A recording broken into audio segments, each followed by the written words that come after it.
고난주간 특별 새벽 기도의 둘째 날입니다. 오늘 성령님께서 우리를 깨워 주신 줄로 믿습니다. 성령님께서 우리를 깨워 주사 귀한 예배 자리에 불러 주셨사오니 오늘도 주님께서 귀한 말씀을 깨닫게 하여 주시고 우리가 그 말씀 붙잡고 함께 기도할 때 기도의 응답, 기도의 능력을 체험할 수 있는 귀한 믿음의 성도들이 되어지길 주의 이름으로 간절히 축원합니다. 오늘 본문의 말씀 우리가 잘 아는 이야기죠. 예수님께서 예루살렘 성에 입성을 하셨습니다. 예루사, 예루살렘 성에 입성하신 예수님이 가장 먼저 하신 이 무엇입니까? 바로 성전을 둘러보셨어요. 예수님이 예루살렘 성에 입성하시고 그 성전을 둘러보실 때 그 성전에서는 어떤 일이 일어나고 있습니까? 많은 사람들이 가축을 매매하고 있었습니다. 당시 유대인들은 유월절 절기가 되면 성전에 들어와 하나님께 제사를 드렸습니다. 그것이 마땅히 하나님께 드려야 할 예배였죠. 그런데 그들이 제사를 드릴 때 가장 큰 불편함이 있었습니다. 그것은 바로 아무 가축이나 하나님께 제사를 드리는 것이 아니라 흠이 없고 온전한 제물만을 하나님께 드려야 했습니다.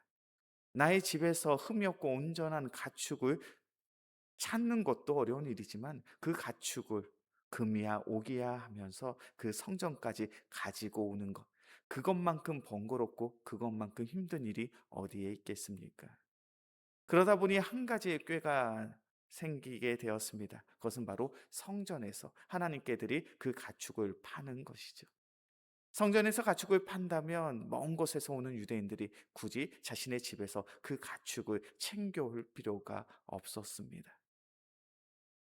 또한 가축을 파는 이들의 입장에서는 어떠합니까? 한철 장사도 이런 장사가 없죠.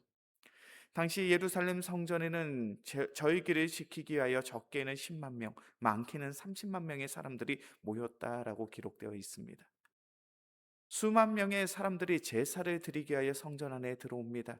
그렇다면 수만 마리, 수십만 마리의 가축이 거래가 되었겠죠. 그렇다면 상인들의 입장에선 그것만큼 좋은 장사가 어디에 있겠습니까?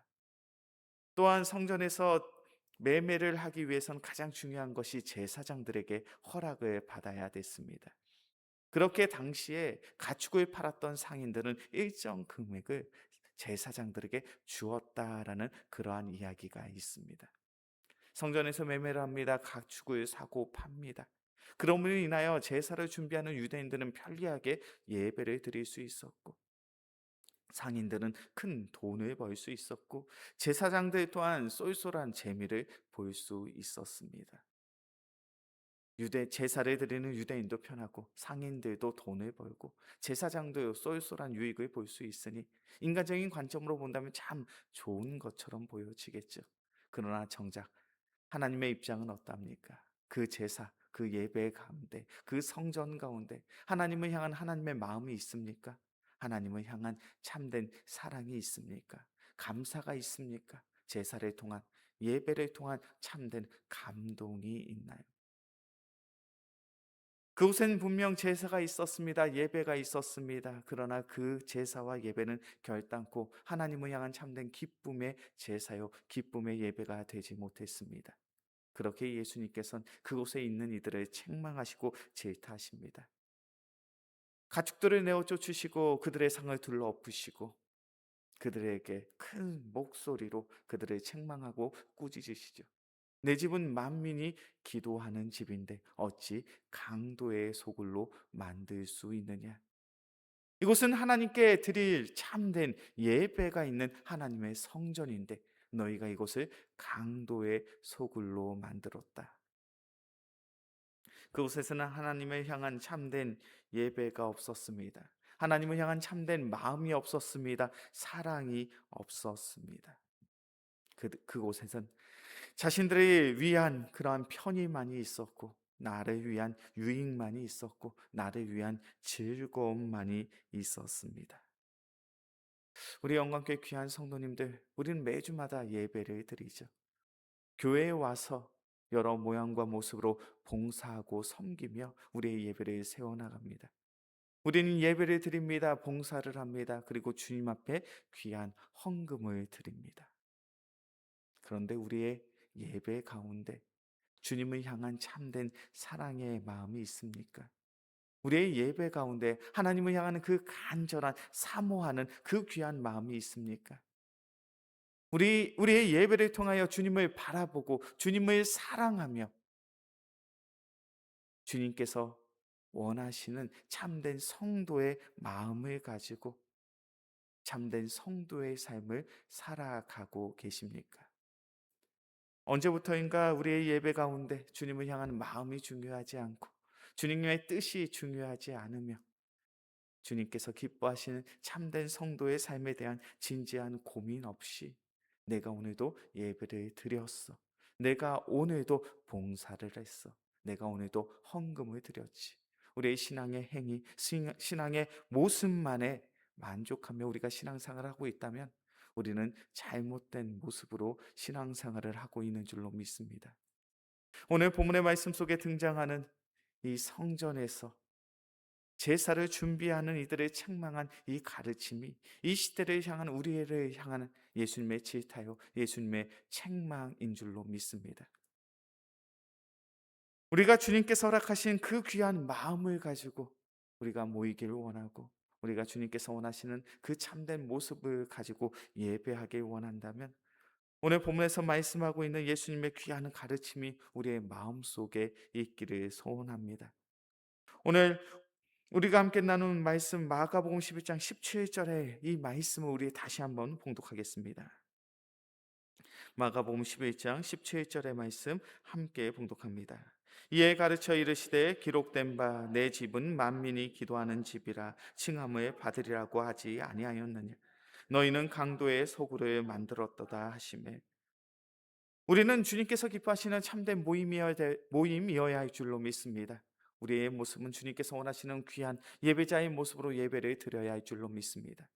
우리가 주님께서 기뻐하시는 참된 성도의 모습이요, 주님께서 원하시는 참된 예배자의 모습을 회복하기 위해서 우리의 삶 속에 반드시 있어야 할 것은 바로 기도인 줄로 믿습니다. 예수님이 책망하십니다. 너희가 이 성전을, 이 거룩한 성전을 강도의 소굴로 만들었구나. 이곳에선 주님을 향한 참된 마음이 없고 생각이 없고 사랑이 없고 경배가 없고 예배함이 없구나.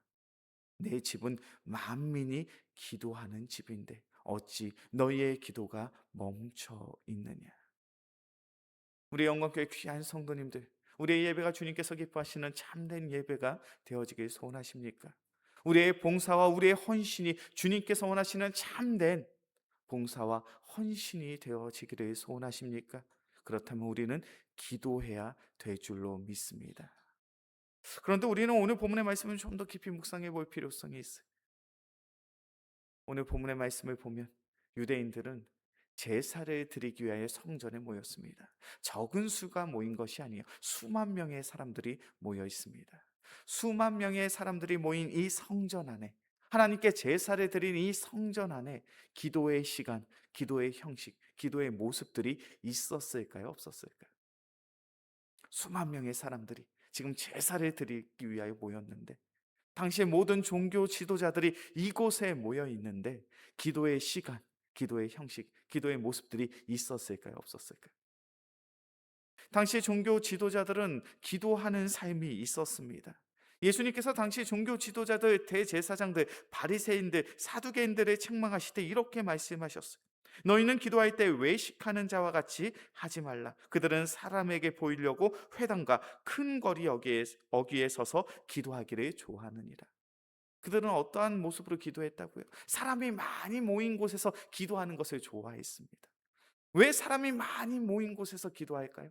아, 내가 이렇게 영성 있는 사람이야. 내가 이렇게 기도하는 사람이야. 그것을 많은 사람들에게 보이는 것을 좋아했던 이들이기에 당시의 종교 지도자들, 대제사장, 제사장, 바리새인들, 사두개인들은 사람들이 많이 모인 곳에서 기도하는 것을 좋아했어요. 특별히 마가복음 12장 40절의 말씀을 보면 예수님은 그들을 이렇게 질타하십니다. 외식으로 길게 기도하는 자는. 그들은 사람이 많이 모인 곳에서 기도할 뿐만 아니라 외식함으로 길게 기도하는 것을 좋아했어요. 자, 그러한 관점으로 본다면 이 성전 안에서 하나님께 제사를 드린 이 성전 안에서 당시의 종교 지도자들이었던 제사장들, 바리새인들, 사두개인들, 기도의 시간, 기도의 형식, 기도의 모습이 있었을까요? 없었을까요? 있었죠. 사람들이 많이 모인 그곳에서 그들은 분명히 기도하고 있었을 겁니다. 그럼에도 불구하고 예수님의 책망이 무엇입니까? 나의 집은 만민이 기도하는 집이다. 너희가 아무리 그러한 기도의 형식과 모습과 시간이 있다 할지라도 이 기도는 하나님이 기뻐하시는 기도가 아니라는 것. 우리 영광교회 귀한 성도님들, 오늘 우리는 이 자리에 기도하기 위해 모인 줄로 믿습니다. 우리는 예수 그리스도의 십자가로 구원을 받았음에도 불구하고 우리의 마음속이 너무 냉랭함을 우리가 깨닫고 더욱 예수님을 바라보고 더욱 예수님을 깊이 생각하며 더욱 예수님과 동행하는 그 귀한 성도의 삶을 위하여 우리는 바로 이 자리에 기도하기 위해 모인 줄로 믿습니다. 그렇다면 우리의 기도가 분명 하나님이 원하시는, 하나님이 기뻐하시는 참된 기도의 자리여야죠. 참된 기도의 시간이어야죠. 우리 영광교회 귀한 성도님들, 오늘 우리의 이 귀한 기도의 자리가 때론 외식하며 때론 형식적으로 내가 기도의 자리를 지켰노라 나의 믿음을 자랑하는 자리가 아니라 주님께서 기뻐하시는 참된 성도의 모습으로 기도할 수 있는 은혜의 시간들이 되어지길 주의 이름으로 간절히 축원합니다. 그렇다면 우리가 어떠한 모습으로 기도해야 됩니까? 우리 함께 말씀을 찾아보겠습니다. 유다서 1장 20절의 말씀이에요. 우리가 무엇을 가지고 어떠한 기도의 제목을 가지고 어떠한 모습으로 기도해야 되는가? 유다서 1장 20절의 말씀.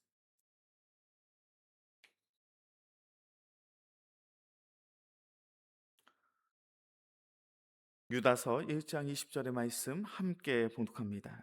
사랑하는 자들아 너희는 너희의 지극히 거룩한 믿음 위에 자신을 세우며 성령으로 기도하며. 우리는 기도해야 돼요. 우리는 기도해야 되는데 어떻게 기도해야 됩니까? 어떻게 기도해야 돼요? 성령으로 기도하며. 성령으로 기도한다는 것이 무엇입니까? 우리가 기도의 자리에 나와서 가장 먼저 간구해야 될 것이 성령의 임재하심, 성령의 인도하심을 간구해야 될 줄로 믿습니다. 주님, 오늘도 주님께서 우리를 사랑하사 나를 기도의 자리에 불러주신 것이 너무나도 감사합니다. 이 귀한 기도의 시간 가운데 내가 홀로 기도하는 것이 아니라 성령님께서 함께하여 주옵소서. 이 귀한 기도의 시간 가운데 성령님께서 임재하여 주사, 이 귀한 기도의 시간에 성령님께서 인도하여 주사, 성령의 충만함을 가지고 기도할 수 있는 귀한 믿음의 성도 되게 하여 주옵소서. 우리의 모임 가운데, 우리의 기도 가운데 성령님께서 함께 하신다면 우리의 기도의 시간이 달라지고 우리의 기도의 모습이 변화되어지며 그 귀한 기도의 응답과 능력이 우리의 삶 가운데 나타나게 될 줄로 믿습니다. 우리가 신앙생활하면서 가장 중요한 것이 무엇입니까? 우리가 말씀과 기도의 삶 가운데 성령님의 임재하심 속에 그 말씀을 깨닫고 우리가 간절히 기도하는 것. 우리의 신앙생활은 결단코 홀로 하는 것이 아니에요. 이제 예수님께서는 십자가의 고난과 죽음을 앞에 두시고 제자들에게 말씀하십니다. 내가 너희의 곁을 떠나는 것이 너희에게 유익이다. 제자들의 입장에서 예수님과 함께 하는 것이 좋습니까? 예수님을 떠나는 것이 좋습니까? 제자들의 입장에서 예수님과 함께하는 것이 너무나도 좋죠. 너무나도 행복한 일입니다. 그런데 예수님이 말씀하셔요. 내가 너희들의 곁을 떠나는 것이 너희에게 유익이라. 왜 그렇습니까? 내가 떠나가지 아니하면 보혜사 성령이 너희에게 오시지 않기 때문이다.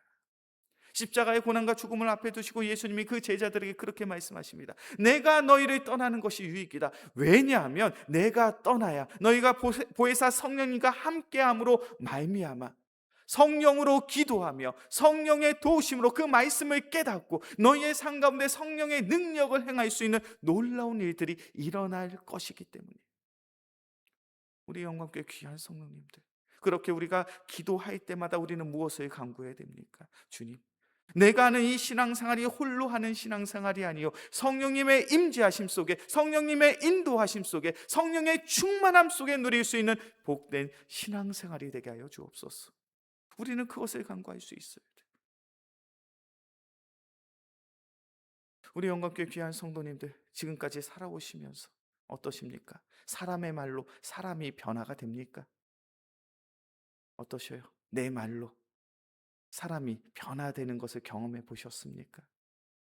사람의 말로 사람이 바뀐다는 거 참 어려운 일이에요. 우리가 이 땅 가운데 살면서 누구를 가장 사랑하십니까? 예수님 빼고 누굴 가장 사랑하세요? 나의 자녀들, 나의 가족들. 아마 그런 분들 계실 것 같아요. 내가 가장 잘 알고 가장 사랑하는 남편에게 제발 양말 벗으면 뒤집어 놓지 말고 바로 벗어서 양말통에 좀 넣어. 그런 이야기 해보신 적 있으셔요? 없으셔요? 그런 이야기 해보신 적 있으실 거예요.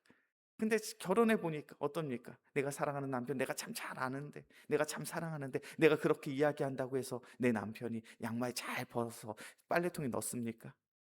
안 바뀌어요. 자녀 키우면서 어떤 잔소리 가장 많이 하셨습니까? 공부해라. 어떠셔요? 내 자녀, 내가 이렇게 공부해라 공부해라 이야기해서 책상에 앉아서 열심히 공부해서 좋은 성적 받았습니까? 그렇지 않잖아요.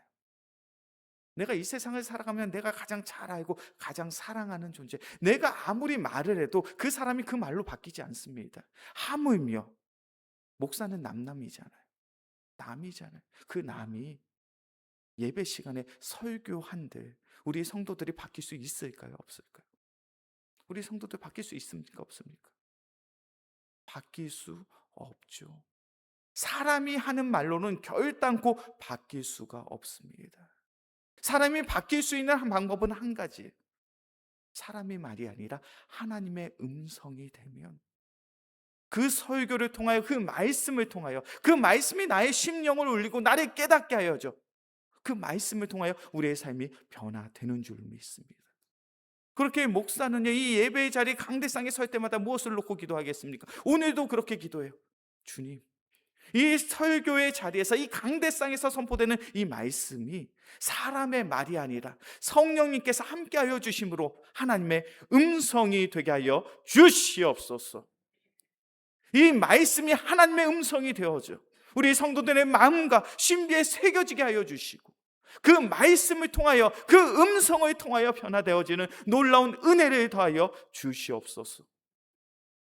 우리 성도님들이 이 예배 자리에 나와 어떻게 기도하셔야 됩니까? 주님, 오늘도 이 귀한 예배의 자리에 나와 내가 귀한 말씀을 듣습니다. 그 말씀이 목사의 사람의 말이 아니라 하나님의 음성이 되게 하여 주옵소서. 그 말씀을 통한 하나님의 음성을 듣게 하여 주시고 그 말씀을 통한 성령의 음성을 듣게 하여 주옵소서. 그래요, 내가 이 말씀을 통하여 그 음성을 통하여 변화되기를 소원합니다. 그렇게 기도할 때 성령님께서 함께 하실 때 이 말씀의 시간이 의미가 있고 이 예배의 자리가 이 예배의 자리를 통하여 우리의 삶이 변화되어지는 줄로 믿습니다. 기도의 시간도 똑같아요. 우리가 홀로 기도한다면 우리는 늘 이렇게 기도할 수밖에 없어요. 주님, 내 몸이 이렇게 아픕니다. 내 삶이 이렇게 괴롭습니다. 내가 이렇게 어려운 처지에 놓여져 있습니다. 나에게 이것 주시고 저것 주시고 이러한 은혜가 저러한 은혜가 나의 삶 속에 있기를 간절히 소원합니다. 이거 달라 저거 달라 그런 기도밖에 할 수 없어요. 그러나 우리의 기도의 자리 가운데 성령님이 함께 하시며 우리의 기도의 제목들이 바뀌어지는 줄로 믿습니다. 성령님께서 우리의 기도 가운데 함께 하시며 우리가 믿음 가운데 우리의 영적으로 우리가 무엇이 부족한지를 깨닫게 하셔요. 제가 아무리 강대상에서 예수님을 바라봐야 된다, 예수님을 깊이 생각해야 된다, 예수님과 동행하는 삶을 살아야 된다, 아무리 강대상에서 설교해도 성령님께서 함께 하시 아니하시면 그러한 영적인 깨달음이 없어요. 그러나 성령님께서 함께 하신다면 나의 기도 가운데 믿음의 시선을 허락하여 주사 영적인 시선을 허락하여 주사 나의 신앙의 영적인 상태를 보이시게 하십니다. 내가 얼마나 냉랭한 마음을 가지고 있는지, 내가 얼마나 주님을 바라보지 아니하고 세상의 것들을 의지하며 살아가는지. 그래서 우리의 기도가 바뀌어지는 거예요. 주님, 내가 예전에는 뜨거운 마음을 가지고 주님을 사랑하며 주님을 의지함으로 살아갈 때가 분명히 있었는데 지금 나의 삶을 바라보니 내가 예수님을 바라보지 않습니다. 내가 예수님을 생각하지 않습니다. 세상의 편의가 중요하고 세상의 즐거움이 중요하고 세상 속에서 다른 사람들에게 인정받는 것이 중요하고 내가 세상 속에서 떵떵거리며 살아가는 삶이 중요했네요. 주님, 내가 이제는 더욱 예수님을 바라보고 예수님을 깊이 묵상하며 주님과 동행할 수 있는 귀한 믿음의 자녀가 되게 하여 주옵소서. 이러한 변화는요, 성령님이 함께 하실 때 가능한 거예요. 우리 영광교회 귀한 성도님들, 우리의 신앙생활은 홀로 하는 것이 아닙니다. 오죽하면 예수님께서 제자들의 곁에 떠나시며 이렇게 말씀하시겠습니까? 내가 너희들의 곁을 떠나는 것이 너희에게 유익이다. 왜 그렇습니까? 내가 떠나가지 아니하면 보혜사 성령이 너희에게 오시지 아니할 것이요, 가면 내가 그를 너희에게 보내리라. 우리 영광교회 귀한 성도님들, 우리의 신앙생활은 홀로 하는 것이 아니에요. 성령님이 우리와 함께 하시는 줄로 믿습니다. 그렇게 우리는 오늘도 이 귀한 기도의 자리를 통하여 그 성령님의 은혜를 구해야 돼요. 주님, 주님께서 함께하여 주소서. 이 귀한 말씀의 자리, 이 귀한 기도의 시간에 오직 성령님께서 함께하여 주옵소서. 성령으로 기도할 수 있는, 성령의 인도하심 속에 살아갈 수 있는 귀한 믿음의 성도가 되게 하여 주옵소서. 그래야 이 귀한 예배의 자리를 통하여 듣는 이 말씀이 하나님의 음성이 되게 하여 주시고, 성령의 인도하심 속에 성령님께서 허락하신 그 귀한 기도의 제목을 가지고 기도할 수 있는 내가 되게 하여 주옵소서. 그래야 우리의 기도를 통하여 우리의 영적인 부족함을 깨닫고 더욱 예수님을 바라보고 예수님을 깊이 생각하며 예수님과 동행할 수 있는 귀한 믿음의 성도들이 되어지길 주의 이름으로 간절히 축원합니다.